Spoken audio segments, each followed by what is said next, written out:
Hello दोस्तों, स्वागत है आप सभी लोगों का हमारे यूट्यूब चैनल स्टडी समागम पर। साथियों, यदि आप एक राजस्थान के पेंशनधारी हैं तो दोस्तों आप लोगों के लिए अब खुशखबरी वाली अपडेट निकलकर सामने आ रही है। जी हाँ साथियों, यदि आप लोग भी पिछले 2 महीने से या 3 महीने से अपनी बकाया पेंशन का इंतजार कर रहे थे तो दोस्तों वो इंतजार अब आपका समाप्त होने वाला है। इसके अलावा साथियों 30 अप्रैल को आपका जितना भी बकाया पेमेंट था वो आपके पेंशन अकाउंट के अंतर्गत ट्रांसफर कर दिया जाएगा। और साथियों पेंशन अभिवृद्धि को लेकर जो हमारे पेंशनधारी वो बार बार सवाल करते रहते हैं, तो साथियों आप लोग की पेंशन अभिवृद्धि अब नियम के अनुसार लागू कर दी गई है। और साथियों किस प्रकार से लागू की गई है वो मैं आपको ऑथेंटिक प्रूफ यहाँ पर बताने वाला हूँ, जिसमें साथियों 1250 रुपये, 1500 रुपये और 1750 रुपये किस प्रकार से आपको कितना लाभ मिलेगा वो भी आप लोग इसमें देखना। तो चलिए दोस्तों वीडियो को शुरू करते हैं और एक एक स्टेप को अच्छी प्रकार से समझ लेते हैं। साथियों राजस्थान के पेंशन योजना लाभार्थी जितने भी कैंडिडेट हैं, भले वो वृद्धा कैंडिडेट हैं या फिर विधवा कैंडिडेट हैं या फिर एकल नारी के पेंशन लाभार्थी हैं, तो दोस्तों आप लोगों के लिए खास खबर निकलकर सामने आ रही है। देखिए साथियों, सबसे पहले तो आप लोग अपनी पेंशन अभिवृद्धि को लेकर अपडेट देख लीजिएगा। देखिए दोस्तों, मैंने आपको पिछले कई वीडियो में बताया था कि जो आपकी पेंशन है उसको बढ़ा करके 1250 रुपये करने की घोषणा प्रदेश के मुख्यमंत्री वजरलाल शर्मा जी ने की है। लेकिन साथियों बहुत सारे लोग ये कह रहे थे सर कि ये सिर्फ एक घोषणा है, इसमें हमारे लिए अमाउंट नहीं बढ़ाया जाएगा। तो दोस्तों आपको मैं ऑफिशियली अपडेट दे देता हूं।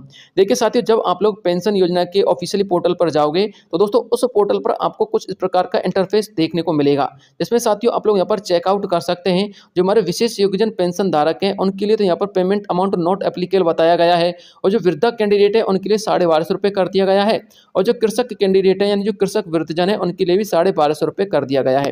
अब साथियों जो हमारे विशेष योग्यजन कैंडिडेट है उनके लिए अमाउंट क्यों निर्धारित नहीं किया गया, एकल नारी के लिए अमाउंट क्यों निर्धारित नहीं किया गया और उनके लिए कितनी वृद्धि की गई है वो भी देखिएगा।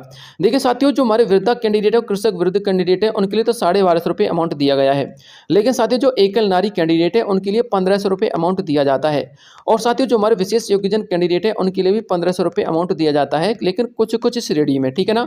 तो साथियों जिन लोगों के लिए 1500 रुपये का पेमेंट पहले से ही आ रहा है, साथियों उनके अमाउंट में यहाँ पर वृद्धि नहीं की गई है। लेकिन यदि आप एक विशेष योग्यजन है या फिर आप एकल नारी हैं या फिर विधवा कैंडिडेट है और आपको 1150 रुपये का अमाउंट मिलता है तो आपकी अमाउंट में भी वृद्धि कर दी गई है, जो कि साथियों 1250 रुपये है। लेकिन साथियों यहाँ पर शो इसलिए नहीं किया गया है क्योंकि जो 1500 रुपये कैंडिडेट है जिनको 1500 रुपये मिलता है, साथियों उनका अमाउंट यहाँ पर किस प्रकार से शो करेंगे, क्योंकि साथियों जो विभाग ने नियम बनाए थे पहले मैं आपको वो नियम बता देता हूँ। देखिए नियम यह था कि पेंशन में जो वृद्धि है वो हर साल 15% की जाएगी। तो साथियों 15% को देखते हुए ऐसा तो नहीं है कि आपकी पेंशन हर साल 15% बढ़ाते बढ़ाते कम से कम 2500 रुपये 3000 रुपये हो जाएगी, ऐसा कुछ नहीं है। क्योंकि साथियों आपकी पेंशन में वृद्धि 15% की जाएगी, लेकिन साथियों 1500 रुपये तक मैक्सिमम की जाएगी। यानी कि जिन पेंशनधारियों की अमाउंट यहाँ पर 1500 रुपये हो चुका है उनकी अब वृद्धि नहीं की जाएगी। तो दोस्तों ये आप लोग की पेंशन अभिवृद्धि का नियम है, इस बात को आप लोग समझ लीजिएगा। इसलिए साथियों यहाँ पर उन लोगों का यहाँ पर अमाउंट शो नहीं किया गया है जिनको 1500 रुपये मिलते हैं, ठीक है। इसके अलावा साथियों यदि आप लोगों को किसी भी प्रकार की कोई समस्या है तो आप लोग 181 पर टोल फ्री कॉन्टैक्ट नंबर है, इस पर संपर्क कर लेना और अपनी पेंशन संबंधी जानकारी ले लेना। तो दोस्तों ये तो आप लोग की पेंशन अभिवृद्धि की अपडेट हो गई। अब बात करते हैं साथियों आप लोग की बकाया पेंशन की अपडेट क्या है। देखिए साथियों जो हमारे पेंशनधारी हैं उनका मैं आपको कुछ अपडेट दिखा देता हूँ। कुछ हमारे पेंशनधारी हैं, आप लोग इनका पीपीओ नंबर चेकआउट कर सकते हैं। बहुत सारे पेंशनधारियों को यहाँ पर मैंने डिटेल चेक किया है जिनको 17 अप्रैल को पेमेंट प्राप्त हुआ है, ठीक है ना। कुछ पेंशनधारी ऐसे हैं जिनको 17 अप्रैल को प्राप्त हुआ है, तो साथियों कुछ पेंशनधारी ऐसे हैं जिनके लिए 20 अप्रैल, 22 अप्रैल और 21 अप्रैल को अमाउंट ट्रांसफर हुआ है, वो भी आप लोग यहाँ पर चेकआउट करवा देता हूँ, वो भी चेकआउट कर लीजिएगा।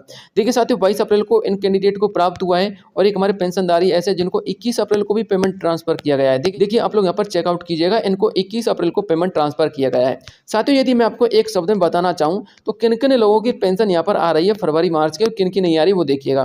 देखिए साथियों मैंने लगभग 100 से लेकर 150 लोगों का पेंशन का अमाउंट चेक किया है, जिसमें मैंने ये देखा है कि लगभग 50% जो पेंशन धारक हैं उनकी पेंशन तो प्राप्त हो चुकी है। यानी कि यदि 100 लोगों का अमाउंट चेक किया तो उनमें से 50 लोगों का तो पेंशन का पैसा आ चुका है, लेकिन 50 का नहीं आया है। तो साथियों मैंने ये चेकआउट किया था कि जो 50 लोग जिनका पेंशन का अमाउंट ट्रांसफर किया गया है वो किन किन लोगों को आया है। तो साथियों सबसे पहले तो मैंने ये देखा था जिन लोगों का जो पीपीओ नंबर है ना, जो कि 5 अंक का या फिर मैक्सिमम 6 अंक का है, उनका पेमेंट ट्रांसफर जल्दी किया गया है। इसके अलावा जो लोग एबीसीडी के हिसाब से अलग अलग जिलों में बिलोंग करते हैं, यानी कि जिन लोगों के जिले का नाम ए पर आता है, बी पर आता है, यानी कि जो पहले 5 से लेकर 7 अक्षर हैं वर्णमाला के, उन पर यदि आता है तो उनके लिए अमाउंट जल्दी ट्रांसफर किया गया है। हालांकि साथियों 30 अप्रैल तक सभी पेंशनधारी के खाते में पैसा ट्रांसफर हो जाएगा, आप लोग निश्चिंत रहिएगा। लेकिन साथियों मैंने आपको जो 2 क्राइटेरिया बताएं, यदि आप लोग इन 2 क्राइटेरिया के अंतर्गत बिलोंग करते हैं तो आप लोग अपने नज़दीकी CSC सेंटर पर जाकर या फिर ई-मित्र डाक के पास जाकर के अपने अकाउंट को चेक करवा सकते हैं। आपका पेमेंट डेफिनेटली ट्रांसफ़र हो गया होगा। इसके अलावा साथियों फरवरी का पेमेंट ही आपके खाते में आ चुका है और मार्च का पेमेंट साथियों आपके खाते में 30 अप्रैल तक ट्रांसफ़र कर दिया जाएगा। और जिन पेंशनधारकों के खाते में पेमेंट नहीं आए तो आप लोग घबराइएगा मत, 30 अप्रैल आप लोग मान के चलिएगा, क्योंकि साथियों विभाग का ये नियम होता है कि जो महीने की अंतिम तारीख होती है उस अंतिम तारीख तक जितने भी बिल जनरेट किए गए हैं उन सभी जनरेट किए गए बिलों का जो पेमेंट है वो सभी पेंशनधारकों के खाते में ट्रांसफ़र कर दिया जाए। तो साथियों 30 अप्रैल तक आप लोग का अमाउंट ट्रांसफ़र हो जाएगा। हालांकि साथियों कुछ पेंशनधारी ऐसे भी रहेंगे जिनके लिए मार्च का पेमेंट नहीं आ सकता, क्योंकि साथियों मार्च का पेमेंट इसलिए नहीं आ सकता यदि आपको अभी अभी फरवरी का अमाउंट ट्रांसफ़र किया गया है, यानी कि यदि आपको फरवरी का अमाउंट 15 अप्रैल से लेकर 20 अप्रैल से पहले ट्रांसफ़र नहीं किया गया था, 22 अप्रैल, 23 अप्रैल या फिर 24 अप्रैल को ट्रांसफ़र किया गया है, तो साथियों आपको मार्च का जो पेमेंट है वो अप्रैल के महीने में ट्रांसफ़र नहीं होगा, वो साथियों आपको मई के पहले सप्ताह में यानी कि 1 से लेकर के 10 मई के बीच में ट्रांसफ़र किया जाएगा।